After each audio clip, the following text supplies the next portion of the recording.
This conference will now be recorded. Om Guru Bhyo Namaha. Dasabodha, 13th September 2021, page number 196, chapter 10, Discourse on Death. Okay.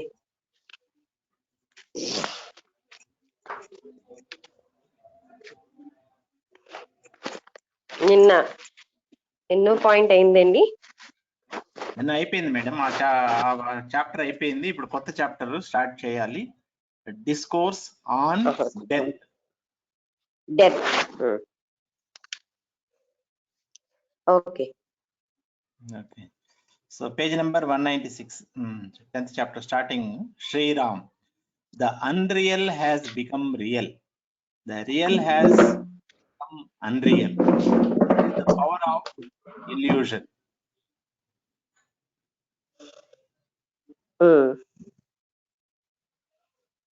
అంటే అసత్యం అన్నది సత్యమైంది, సత్యం అన్నది అసత్యమైంది.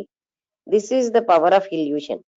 భ్రాంతి యొక్క శక్తి అలా ఉంటుంది. ఏం చేస్తుందంటే అసత్యాన్ని సత్యంగా, సత్యాన్ని అసత్యంగా మనకి చూపిస్తోంది. ఉదాహరణ ఏంటంటే ఈ ప్రపంచమే. ఈ ప్రపంచం అసలు అస్తిత్వం లేదు, కానీ ఉన్నదని మనకు కనిపిస్తుంది. అసలైనటువంటి దీనికి ఆధారమైనటువంటి ఆ పరబ్రహ్మతత్వం అసలు అది సత్యం, కానీ అది మనకు కనబడటం లేదు. ఇది భ్రాంతి యొక్క శక్తి. Many discourses are given in order to teach what is real, but the unreal is die hard in the heart which is not wiped.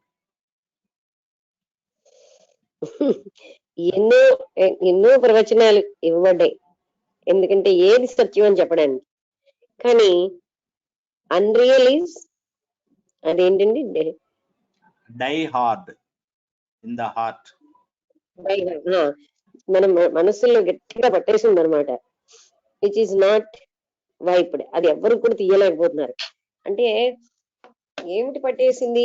Unreal ఏమో అదే సత్యం అని మన హృదయాల్లో గట్టిగా పట్టేసింది. దాన్ని ఎవరు తుడవలేకపోతున్నారు.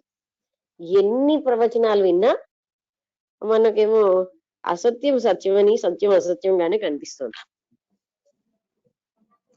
The unreal is established in the consciousness without so much as advising. It has become confirmed, but the real has been lost even if it was there.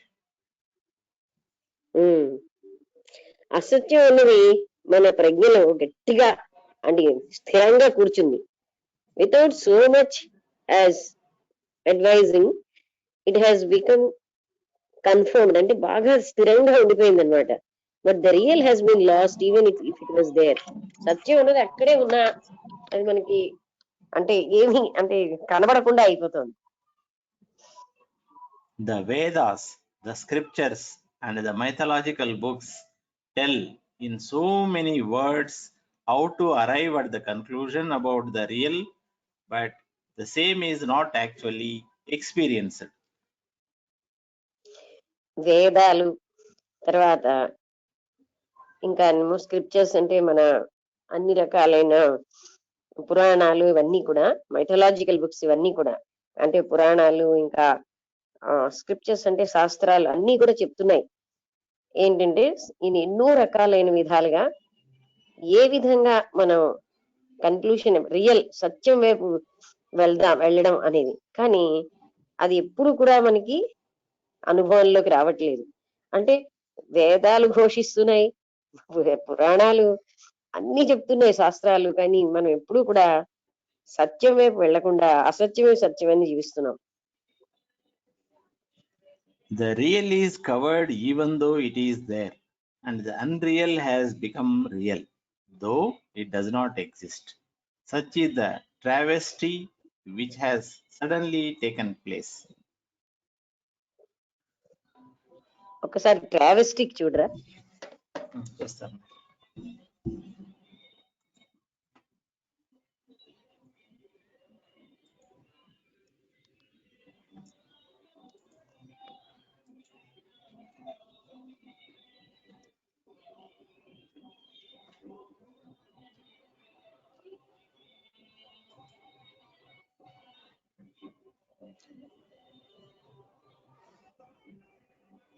నిజమైన దానిని పరిహసించు ఒక నకలు. నకలు. A false, absurd or distorted representation of something. Okay, మనం 5వ point అంటే సత్యం అన్నది అక్కడే ఉంది కానీ అది కవర్ అయిపోయి ఉంది. Unreal has become real. అసత్యమే సత్యం అయిపోయింది. Though it does not exist. అసలు ఆ అసత్యం అనేది లేని ఎక్కడ ఎగ్జిస్ట్ అయ్యి లేదు, కానీ అది ఎగ్జిస్ట్ అయ్యి లేనిదే మనకు సత్యంగా గోచరిస్తుంది. అది such is the travesty which has suddenly taken place. అది అసలు అంటే అసలైన నకలు సత్యంగా మనకు కనిపిస్తుంది. అదే ఇక్కడ జరుగుతుంది అని చూపిస్తున్నారు. So such is the work of Maya. We come to recognize it in a moment if we take into consideration the teachings given by saints when we are with them. ఇది మాయ యొక్క పని ఇలా ఉంటుంది. అంటే యాక్చువల్ గా మనం ఒక్కసారి ఆలోచిస్తే ఇది అంతటికీ ఆధారమైనటువంటి ఆ పరబ్రహ్మ తత్వాన్ని గాని ఆత్మతత్వం, దానికి ఏ పేరు పెట్టినా అది అసలు ఎన్ని రకాలు ఎంతమంది అలాగ గంటల కొద్ది చెప్పినా మనం వదిలేస్తాం. ఈ ఎగ్జిస్టెన్స్ లేని, అస్తిత్వం లేని ఈ జగత్తే సత్యం అని మనం భావిస్తూ, అది మాయ యొక్క ప్రభావం. We come to recognize it in a moment if we take into consideration the teachings given by saints when we are with them. అంటే మహాత్ములతో ఉన్నప్పుడు వాళ్ళు ఇచ్చిన బోధల వల్ల ఒక్క క్షణంలో మనం గుర్తించగలం ఇదంతా మాయ వల్లే అసత్యమే సత్యంగా జీవిస్తున్నాము, సత్యం ఇది కాదు అన్న విషయం. Earlier, there was complete discourse on self-knowledge. By that, the spiritual truth of seeing ourselves by ourselves is confirmed in the mind. ఇంతకు ముందు మనకి ఆధ్యాత్మికమైనటువంటి ప్రవచనం ఆత్మజ్ఞానం కోసం చెప్పబడింది. దానివల్ల మనం మన తత్వాన్ని తెలుసుకుంటాం నిశ్చితంగా మనస్సుతో. It gave us peace.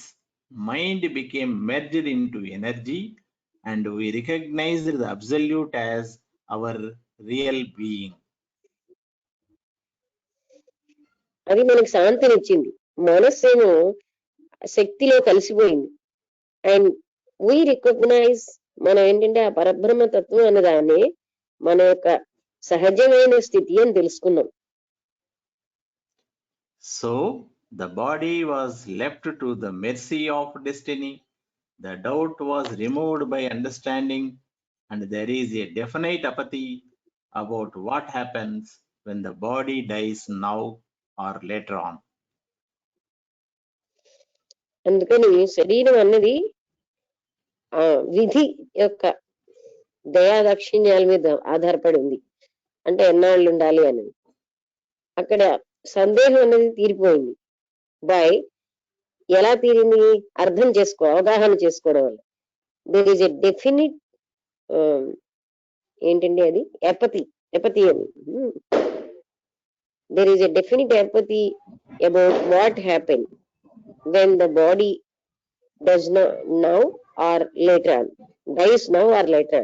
అంటే ఒకవేళ శరీరం ఎప్పుడు కానీ అది చనిపోతే ఏం జరుగుతుంది అన్నది మనకి పూర్తిగా తెలిసిపోయింది.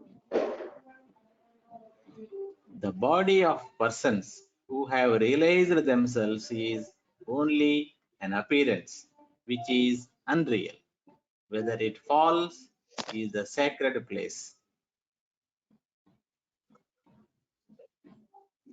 ఈ శరీరం ఎవరైతే వాళ్ళు అంటే తెలుసుకున్నారో వాళ్ళకి ఎలా తెలుస్తుందంటే ఇది ఒక అపియరెన్స్, అంటే బాహ్యంగా గోచరించేది మాత్రమే, అది గోచరించే అసత్యము అని వాళ్ళకి తెలిసేసుకుంటున్నారు. ఇది ఎక్కడ పడిపోయినా సరే ఈజ్ ద సేక్రెడ్ ప్లేస్, అది పవిత్ర స్థలమే అవుతుంది. అంటే ఈ శరీరం ఎవరైతే రియలైజ్ చేశారో, గ్రహించారో, ఆత్మ సాక్షాత్కారం పొందారో వాళ్ళకి తెలుస్తుంది ఏంటంటే ఇది కేవలంగా దృశ్యంగా ఉన్నటువంటి అసత్యమే, ఇది వేరెవర్ ఇట్ ఫాల్స్, అలాంటి శరీరం ఎక్కడ పడినా అదొక పవిత్రమైన స్థలం అవుతుంది.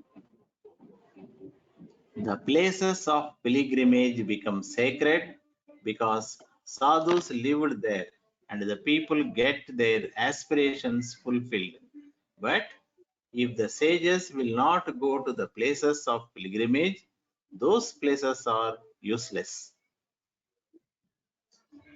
చాలా బాగా చెప్పారు. అంటే అసలు మనం తీర్థయాత్రలు, పవిత్ర స్థలాలని మనం దర్శించేవన్నీ కూడా అవి పవిత్రం ఎందుకని అంటే మహాత్ములు అక్కడ జీవించారు గనక. వాళ్ళు వాళ్ళ యొక్క and people get their aspirations fulfilled, అక్కడికి వెళ్ళి వాళ్ళ కోరికలు అవి నెరవేరుతున్నాయి. ఒకవేళ మహాత్ములు గాని అక్కడ లేకపోతే దోస్ ప్లేసెస్ ఆర్, అవి పనికిరాని ప్లేసెస్ అవుతాయి. అంటే వాళ్ళు జీవించి ఉండడం బట్టి ఆ ప్లేసెస్ కి పవిత్రత వచ్చింది. అవే గాని అక్కడ మహాత్ములే గాని లేకుండా ఉంటే దోస్ ప్లేసెస్ ఆర్ యూజ్లెస్, అవి అనవసరం, అంటే పనికిరాని స్థలాలు అయిపోతాయి. Only ordinary people think that they should die on the banks of a sacred river, but the sage is not concerned about this. He is always liberated. సామాన్య ప్రజలు వాళ్ళు ఎప్పుడు కూడా ఒక నది ఒడ్డున చనిపోవాలి అని కోరుతారు. అంటే ఇప్పుడు చూడండి, కాశీకి వెళ్ళి అక్కడ చనిపోవాలి, ఇంకెక్కడో చనిపోవాలి అలాగా. కానీ ఎవరైతే లిబరేటెడ్ అంటే ముక్తిని పొందారో, అంటే ఎవరైతే ఆత్మ సాక్షాత్కారం పొందారో అలాంటి వాళ్ళు దీన్ని ఏం పట్టించుకోరు. ఎందుకంటే ఆయన ఎప్పుడు ముక్తి పొందే ఉన్నాడు. ఆయనకి ఎక్కడ చనిపోవాలి అనే పాయింట్ మీద ఆయనకి ఏమి పర్టికులారిటీ ఉండదు. The northern movement of sun is good and the southern movement of sun is bad is only a consideration of a confused mind. The sage has no such doubts. ఇప్పుడు ఉత్తరాయణం దక్షిణాయనం అంటున్నాం కదా, అదనమాట. అంటే ఉత్తరాయణం అన్నది చాలా మంచిది, దక్షిణాయనం అన్నది చెడ్డది అనేటటువంటి ఈ భేదభావంలో ఒక కన్ఫ్యూజ్డ్ మైండ్ కే ఉంటాయి. అది మనం చదివాము. ఉత్తరాయణంలో చనిపోయినా పాపం చేసిన వాళ్ళకి ఎప్పుడు నరకానికి వెళ్తారు, దక్షిణాయనంలో చనిపోయిన మంచి వాళ్ళు ఎప్పుడు కూడా స్వర్గానికి వెళ్తారని కూడా చదివాం. అందుకని ఇది సామాన్యులకే ఇలాంటివన్నీ ఉంటాయి. ఇది ఉత్తరాయణంలో చనిపోయామా దక్షిణాయనంలో, అది కన్ఫ్యూజ్ మైండ్ కే ఉంటుంది, కానీ ఒక మహాత్ముడికి అలాంటి సందేహమే ఉండదు. They say that for the soul to have highest progress. Madam. పర్వాలేదు చదవండి. They say that for the soul to have highest progress in the life after death, it is necessary that death should occur in the bright fortnight in the northward movement of the sun, and while there is light and there is daytime. వాళ్ళు ఏం చెప్తారంటే ఈ ఆత్మ గాని ఏంటి పురోభివృద్ధి అంటే పుణ్యం అది ఎప్పుడు వస్తుందంటే ఎప్పుడైతే in the life after death it is necessary that death should occur in the bright fortnight. అంటే ఏంటి, శుక్లపక్షం సమయంలో, అది కూడా ఉత్తరాయణం టైంలో, northern movement of the sun, and while there is light and there is day time. అంటే కాంతి ఉన్నప్పుడు, పగలు ఉన్నప్పుడు చనిపోవాలని కోరుకుంటారు. But the yogi does not need all this. He is pure and sacred while living. He has already bade goodbye to the duality of sin and merit. యోగి మాత్రం ఇలాంటివేం అక్కర్లేదండి. ఆయన ఎప్పుడు పవిత్రంగా ఉంటాడు కనుక జీవించుండగానే పవిత్రంగా ఉంటాడు. ఆయన వీటన్నిటికీ అంటే ఈ ద్వైతానికి ఎప్పుడూ గుడ్ బై చెప్పేశాడు. ద్వైతంతో కూడిన పాపానికి పుణ్యానికి, పాప పుణ్యాలన్నిటికీ ఆయన ఎప్పుడో గుడ్ బై చెప్పేశాడు. Only ignorant people say that the person was lucky at the time of death. There was not such suffering and he is fortunate. అజ్ఞానులు మాత్రం ఇలా చెప్తారు. ఆ వ్యక్తి ఎవరైతే చనిపోయేటప్పుడు ఏ బాధ లేకుండా చనిపోయిన వాడు ఆయన చాలా అదృష్టవంతుడు అన్న మాటలు చెప్పే వ్యక్తి, అజ్ఞాని మాత్రం ఇలాంటి మాటలు చెప్తాడు. The opinion of such people is wrong in thinking that God meets man at the time of death only. They kill themselves by such type of concept. ఇలాంటి అభిప్రాయాలు, మనం చాలా అభిప్రాయాలు పట్టుకుని ఉంటాం కదా, అందులో ఒక తప్పుడు అభిప్రాయం ఏంటంటే మనిషి చనిపోయేటప్పుడు మాత్రమే భగవంతుడితో కలుస్తాడని. ఆ విధమైన అభిప్రాయాలతో వాళ్ళని వాళ్ళు చంపుకుంటూ బతుకుతారు, అంటే కిల్ దెమ్సెల్స్, వాళ్ళని వాళ్ళు చంపేసుకుంటున్నారు అలాంటి కాన్సెప్ట్స్ తో. అంటే చనిపోయేటప్పుడే కలవడం ఏంటి, జీవితాంతం కలుస్తారు. They have not properly lived and the whole life is ended. If you do not sow the seeds, how will the crop grow? వాళ్ళు సరైన విధంగా జీవించలేదు, వాళ్ళ పూర్తి జీవితం అంతా అయిపోయింది. మీరు సరైన విత్తనాలు గాని వేయకపోతే మీకు సరైన పంట రాదు కదా. If there is devotion, then only you will become pure. It is like giving loan on which interest and the capital are received back. మీకు భక్తి అనేది ఉంటే మీరు పవిత్రులు అవుతారు. అంటే దాన్ని దేంతో పోల్చారంటే, మీరు లోన్ ఇచ్చారు, అది చివరికేమో దాని మీద ఉన్న వడ్డీతో సైతం మీకు ఆ లోను వెనక్కి వచ్చేస్తుంది. ఆ విధంగా మీరు సరైన మంచి పని చేశారంటే, పవిత్రమైన భక్తి కలిగి ఉంటే మీ జీవితం అంతా మీకు తర్వాత మంచి ఫలితం వస్తుందని చెప్పడం. It is a well-known saying that without giving you cannot get, and without sowing it does not grow. ఇది చాలా ప్రసిద్ధిగా చెప్పబడుతుంది ఏంటంటే, ఇవ్వకుండా మీరు ఏది పొందలేరు. మీరు ఏమైనా పొందాలంటే మీరు ఎవరికైనా మీరు ఇచ్చి తీరాలి ఎవరికైనా. అలాగే సరైన విత్తనాలు ఏమీ లేకుండా మీరు ఏ పంట పండదు.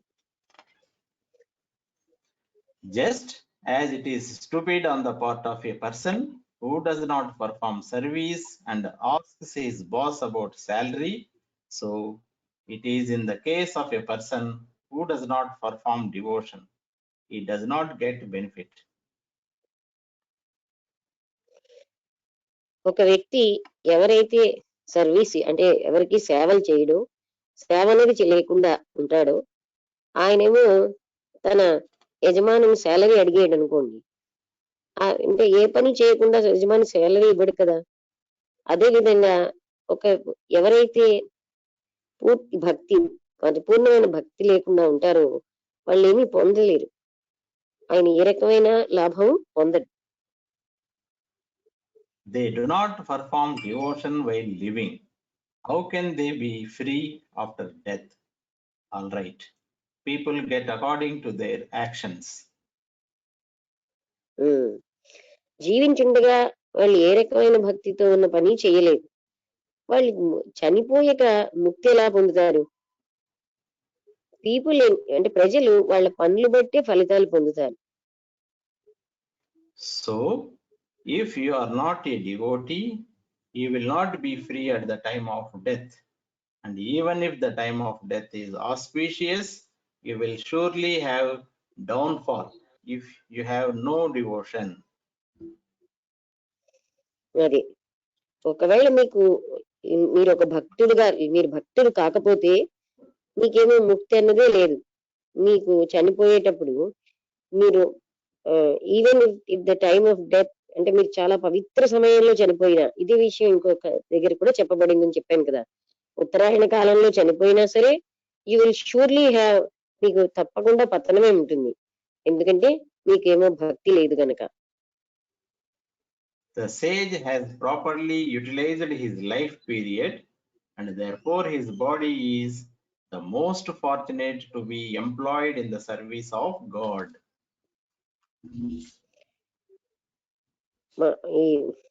అంటే జ్ఞానులు ఉన్న వాళ్ళు, సేజెస్ అంటే వాళ్ళే ప్రాపర్లీ యూటిలైజ్డ్, తన జీవిత కాలాన్ని బాగా సద్వినియోగం చేసుకున్నారు. అందుకనే వాళ్ళ శరీరం ఏమో ఎంతో భగవత్ సేవలో అంకితమై అదృష్టం చేసుకుంటుంది. The free adepts, the masters who have completed human evolution, are not concerned where death occurs and whether body falls in a cemetery or in the wilderness.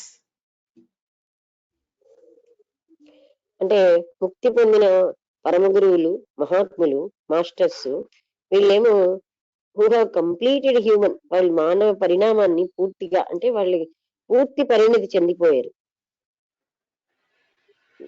అంటే they human evolution are not concerned where death occurs. అలాంటి వాళ్ళకి వాళ్ళ మృత్యు ఎక్కడవుతుంది అనే సంబంధమే లేదు. And whether body falls in a cemetery, అంటే ఒక సిమెటరీ అంటే క్రిస్టియన్స్ శ్మశాన వాళ్ళు వాటిక. ఎక్కడికి శ్మశాన వాటిక. శ్మశానం, అదే అదే అందులో చనిపోయారా, లేకపోతే వాళ్ళేమోని మామూలుగా ఎక్కడో అడవిలో చనిపోయారా, వాటితో సంబంధం ఉండదు వాళ్ళకి. వాళ్ళు ఎక్కడ చనిపోయినా, శరీరం ఎక్కడ పడిపోయినా వాళ్ళు ఏం బాధపడరు. Ordinary people who are dull-witted feel very unhappy if the dead body of a sage rots unattended to or eaten by dogs. సామాన్యమైన ప్రజలు డల్ విటెడ్ అంటే వాళ్ళకి జ్ఞానం ఎక్కువగా లేని డల్ గా ఉన్న వాళ్ళేమో ఒక మహాత్ముడి యొక్క శరీరం గాని అక్కడైనా అంటే ఎవరు పట్టించుకోకుండా ఉండిపోయినా లేదా కుక్కలు తినేస్తే బాధపడతారు, కానీ వాళ్ళు బాధపడరు. They worry too much by seeing the very bad condition of the body at the time of death. But those poor, ignorant people do not know the truth. వాళ్ళు ఏంటంటే ఇప్పుడు మనకి తెలుసు కదా, ముమ్మిడివరం బాలయోగి గారు చనిపోయింది చాలా రోజుల వరకు చూడలేదు, కుళ్ళిపోయింది అంటే అందరూ బాధపడ్డారు. అందుకనే ఆర్డినరీ సామాన్యులు అలా ఫీల్ అవుతారు, వాళ్ళు ఎక్కువ బాధపడతారు అనమాట. ఏంటి, అటువంటి బ్యాడ్ కండిషన్ లో వాళ్ళ సరే అంటే మహాత్ముల శరీరం ఇలా అయిపోయిందని. But those poor ignorant people do not know the truth, కానీ వాళ్ళకి అసలు సత్యం ఏం తెలియదు.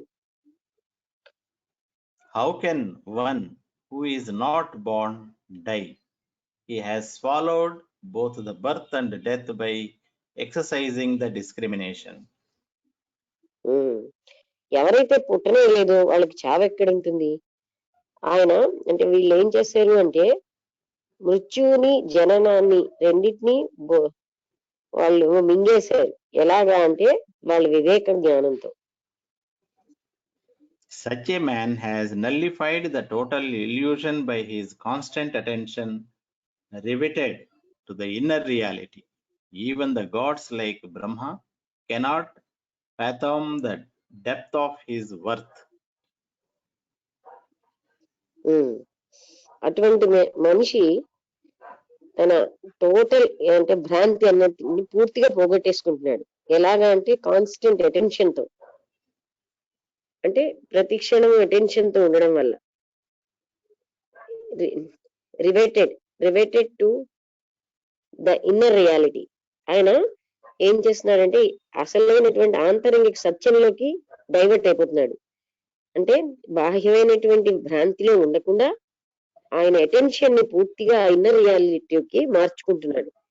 Even the gods like Brahma cannot fathom, అంటే బ్రహ్మ లాంటి దేవతలు కూడా ఆ డెప్త్ ఆఫ్ హిస్ వర్త్, ఆయన యొక్క లోతు ఎంతో, ఇలాగ అంతర్గత జ్ఞానం కలిగిన వాళ్ళ లోతు ఎంతో వాళ్ళకు కూడా కొలవలేరు. He is dead while living, and he is living by killing death. He has no memory either of birth or death because of his discrimination. ఆయన బతికుండగానే చనిపోయిన వాడు, అండ్ ఆయన ఆ డెత్ అన్నదాన్ని, మృత్యు అన్నదాన్ని చంపేశాడు కనుక ఎప్పుడు జీవించే ఉన్నాడు. అలాగనే ఆయనకి జ్ఞాపకం అంటూ అంటే జనన మరణాల యొక్క జ్ఞాపకమే ఉండదు, ఎందుకంటే ఆయన వివేకంతో అవన్నిటినీ జయించేశాడు. He, no doubt, lives among people, but inwardly he appears to be different. his pure inner being is not touched by anything which is visible. ఆయన ప్రజల మధ్యలోనే జీవిస్తూ ఉన్నాడు, కానీ ఆయన ఆంతరంగికంగా వేరేగా కనిపిస్తున్నాడు. అంటే but inwardly he appears to be different. ఆంతరంగికంగా ఆయన వేరు, అందరి మధ్యలో ఉన్నా సరే ఆయనలో ఉన్నటువంటి పవిత్రమైన ఇన్నర్ అంటే అంతర్గతమైంది, అది ఎవ్వరూ బాహ్యమైనది ఏది కనబడేది ఏది కూడా దాన్ని స్పృశించలేదు ఆ ఆత్మతత్వాన్ని. Such are the great sages. By worshipping even those, other persons become pure. అది అలా ఉంటారు మహాత్ములు. వాళ్ళని పూజించడం ద్వారా ఇతరులు కూడా పవిత్రమైపోతున్నారు. The seeker who has taken refuge at the feet of Sadguru should constantly exercise discrimination on the same problems, so that while listening to the teachings, his intuition is awakened and he is inspired. Seeker అంటే అన్వేషకుడు అనమాట. ఆయన refuge అంటే శరణం, సద్గురు యొక్క పాదాల దగ్గర ఆయన శరణాగతి పొందడం వల్ల ఆయన కాన్స్టెంట్లీ ఎక్సర్సైజ్, ఆయన నిరంతరాయంగా తన వివేక జ్ఞానాన్ని ఉపయోగిస్తూనే ఉంటాడు అన్ని ప్రాబ్లమ్స్ అన్నిటిపైన. అందువల్ల ఏంటంటే ఆయన while listening to the teachings, ఈ మహాత్ముల యొక్క బోధలు వినడం వల్ల ఆయన యొక్క ఇమిటేషన్ ఈజ్ అవేకెండ్, అంటే ఇంట్యూషన్ అంటే అంతర్గత జ్ఞానం పైకి అంటే బాగా ఉదయించింది. అంటే అంతర్గత జ్ఞానం అతనిలో మహాత్ముల యొక్క బోధలు విని ఆయనలో కూడా అంతర్గత జ్ఞానం ఉదయిస్తుంది. అండ్ హీ ఈస్ ఇన్స్పైర్డ్, ప్రభావితం అవుతాడు. I have to teach this important thing to you, the seekers, and always discuss non-duality, so that you will also reach that inner peace like the sages. మీకు ఈ విషయం, ఈ అతి ముఖ్యమైన విషయం నేను మీకు బోధించాలనుకుంటున్నాను. అన్వేషకులు అన్నవారు ఎప్పుడు కూడా అద్వైతాన్ని చర్చించుకుంటూ ఉండాలి. ఎందుకంటే ఈ మహాత్ములందరూ ఏ అంతర్గతమైన శాంతిని పొందారో అది పొందాలంటే మీరు అద్వైతంలో స్థిరంగా ఉన్నప్పుడే పొందగలరు. He who surrenders himself to the saints becomes himself a saint and becomes a guide to others by his kindness. ఎవరైతే మహాత్ములకి సమర్పణ అవుతారో వాళ్ళు మహాత్ములు అయిపోతారు. వాళ్ళు ఇతరులకి దారి చూపించే గురువులుగా వాళ్ళకున్న దయతో వాళ్ళు కూడా ఇతరులకి దారి చూపించే వాళ్ళుగా తయారవుతారు. Such is the greatness of saints. We attain knowledge in their company. There is no better way than the company of saints. అది మహాత్ముల యొక్క గొప్పతనం. మనం మహాత్ముల సాంగత్యంలో జ్ఞానాన్ని పొందుతాం. మహాత్ముల సాంగత్యం కంటే గొప్పది ఏమీ లేదు. By devotion to the Guru, by thinking on the teachings given by him, and by purity in our daily behavior, we should be able to attain the state of Brahman. అది గురువు పట్ల భక్తి, అలాగే ఆయన బోధించినటువంటి విషయాలను నిరంతరంగా మననం చేయడం, ఆ తర్వాత మనం పవిత్రతని మన నిత్య జీవితంలో కలిగి ఉండడం, ఇలా చేయడం వల్ల మాత్రమే మనం ఆ పరబ్రహ్మతత్వాన్ని తెలుసుకోగలం. The devotion to the Sadguru is where the spirituality is born, and by the devotion to Sadguru there is immediate inner peace. సద్గురువు పట్ల భక్తి, అది the devotion to the Sadguru is where the spirituality, అక్కడ మాత్రమే ఆధ్యాత్మికత, అంటే సద్గురువు పట్ల భక్తి వల్లనే ఆధ్యాత్మికత కూడా ఉత్పత్తి అవుతుంది. అండ్ ఆ రకమైన భక్తి సద్గురువు పట్ల ఉండడం వల్ల మనలో అంతర్గతమైన శాంతి వెంటనే వస్తుంది. The jiva should recognize that the body is not permanent. It is only a myth and should put it to the best use in pleasing the Sadguru by devotion done with ardent faith. అది ఈ జీవుడు ని మనం అంటే జీవుడు ఏమిటి గుర్తించాలంటే ఈ శరీరం అన్నది శాశ్వతం కాదు, ఇది కేవలంగా ఒక మిత్ అంటే అసత్యమైనది. ఆ తర్వాత దీన్ని చక్కని విధంగా మనం ఉపయోగించుకోవాలి. సద్గురువుని సంతోష పెట్టేటట్టుగా మనలోనేమో డివోషన్ అంటే బై డివోషన్ డన్, మనలో ఉన్న భక్తి ఎంతో ఆర్డెంట్ ఫెయిత్, తీవ్రమైన విశ్వాసంతో ఉండాలి. The Sadguru takes all the care of those who have surrendered themselves, just as a mother brings up her child by taking all the troubles. Sadhguru ఎప్పుడు కూడా తన శిష్యుల పట్ల ఎంతో జాగరూకత కలిగి ఉంటాడు. తన్ని సమర్పించుకున్న వాళ్ళకి, శిష్యులను కూడా చెప్పలేదు, ఎవరైతే తనకు సమర్పించుకుంటారో అలాంటి వాళ్ళకి, ఎలా అయితే తల్లి తన పిల్లల కోసం ఎన్నో కష్టాలు పడి రక్షించుకుంటుందో, సద్గురు కూడా తన శిష్యుల్ని అలాగే అంటే తనని సమర్పణ చేసుకున్న వాళ్ళందరికీ కూడా రక్షణ కలిగిస్తూ ఉంటాడు. Therefore, blessed is he who likes to be a devotee of the Sadguru, as there is no peace anywhere else except in the blessing of the Sadguru.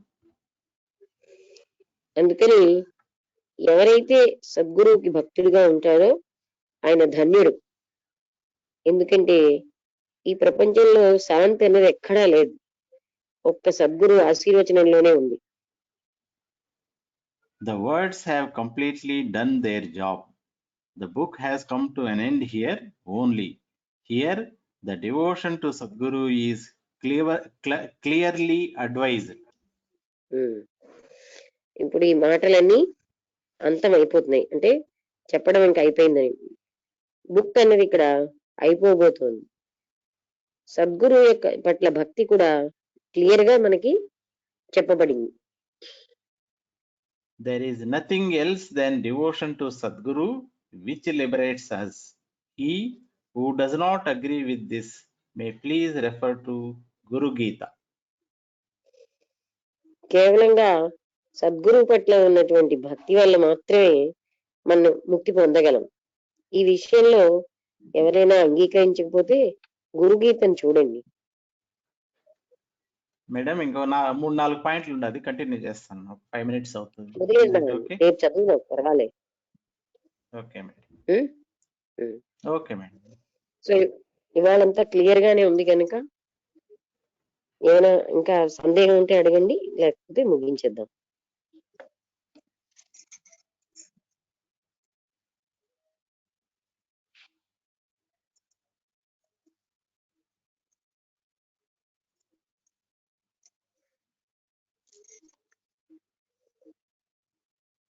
Okay,